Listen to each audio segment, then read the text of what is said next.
અમરેલીમાં અમદાવાદ વિમાન દુર્ઘટનામાં મૃત્યુ પામેલા દિવંગતોને પીપી સવાણી ગ્રુપ દ્વારા અનોખી શ્રદ્ધાંજલિ અપાઈ. સુરતના ઉદ્યોગપતિ મહેશ સવાણી અને સવાણી પરિવાર દ્વારા 10,000 કરતાં વધુ વૃક્ષો વાવી મૃતકોને કાયમી જીવંત રાખવા અનોખી રીતે શ્રદ્ધાંજલિ આપી. અમરેલીના ધારી તાલુકાના ગીરદુધારા ગામે પીપી સવાણી ગ્રુપ દ્વારા અમદાવાદ પ્લેન દુર્ઘટનામાં મૃતકોને અનોખી શ્રદ્ધાંજલિ અર્પણ કરાઈ.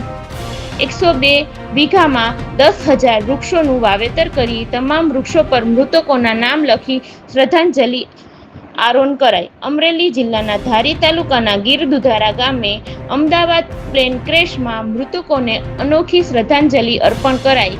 એક જીવ સામે 2 જીવનું વૃક્ષ રૂપી વાવેતર કરવામાં આવ્યું હતું અને આજે પીપી સવાણી ગ્રુપ દ્વારા પોતાની 102 વીઘા જમીનમાં 10,000 જેટલા વૃક્ષોનું વાવેતર કરવામાં આવ્યું, જેમાં અમદાવાદ પ્લેન ક્રેશ દુર્ઘટનાના માં જીવ ગુમાવનાર મૃતકોને શ્રદ્ધાંજલિ અર્પણ કરી તમામ વૃક્ષો મૃતાત્મા પામેલ સ્વર્ગ વ્યક્તિઓના નામ લખી શ્રદ્ધાંજલિ અર્પણ કરી તેમજ પ્રથમ પૂર્વ મુખ્યમંત્રી વિજયભાઈ રૂપાણી તેમજ અન્ય મૃત આત્માઓના નામ સાથે વૃક્ષરોપણ કર્યું, જે પિતાની છત્રછાયા ગુમાવનાર દીકરીઓ અને મહેશભાઈ સવાણીના પુત્રવધૂના હસ્તે અને દેશના ગૌરવરૂપી કિક બોક્સિંગ પ્લેયર ડિકલ ગોરખા અને ખુશી ગોરખા એમના હસ્તે વૃક્ષારોપણ કરાયું હતું, જેમાં મામલતદાર, આરએફઓ વિસ્તાર, પીઆઈ ધારી સહિતના અધિકારીઓ અને આગેવાનો ઉપસ્થિત રહી ભાવભરી શ્રદ્ધાંજલિ અર્પણ કરી કાર્યક્રમ યોજાયો. રિપોર્ટર હુસેનભાઈ સંઘાર, ધારી.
વૃક્ષો આજે વાવ્યા, કેમ આવો વિચાર આવ્યો અને આની પાછળનો ઉદ્દેશ શું છે અને લોકોને સંદેશો શું છે તમારો?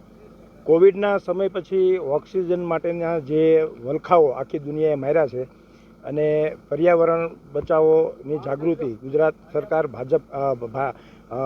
ભારત સરકાર દ્વારા જે કરવામાં આવી છે અને અમદાવાદમાં 2 દિવસ પહેલાં જે પ્લેન ક્રેશના જે કેસની અંદર જે લોકો શહીદ થયા છે, જે મૃત્યુ પામ્યા છે, તેમના માનરૂપે એક જીવની સામે 2 જીવ વાવવા અને એ એમના નામથી વાવવા એવો પીપી સવાણી પરિવારનો એક વિચાર હતો. આજે અમારી દીકરીઓના હાથે આ વૃક્ષારોપણનો પ્રોગ્રામ થયો. એક મૃતકની સામે 2 નવા જીવ ઊભા થશે અને તેના માટે ધારી તાલુકાના ફોરેસ્ટ ઓફિસર, ધારી તાલુકાના પીઆઈ, ધારી તાલુકાના મામલતદાર અને અમારી દીકરીઓના હસ્તે આજે વૃક્ષારોપણનો પ્રોગ્રામ કરવામાં. કેટલા વૃક્ષોનું વાવેતર કરવામાં આવશે? અંદાજિત 10,000થી વધારે વૃક્ષોનું વાવેતર આ જગ્યા ઉપર કરવામાં આવશે. આ જગ્યા પ્રાઇવેટ માલિકીની જગ્યા, પીપી સવાણીની માલિકીની જગ્યા ઉપર કરવામાં આવશે. Okay okay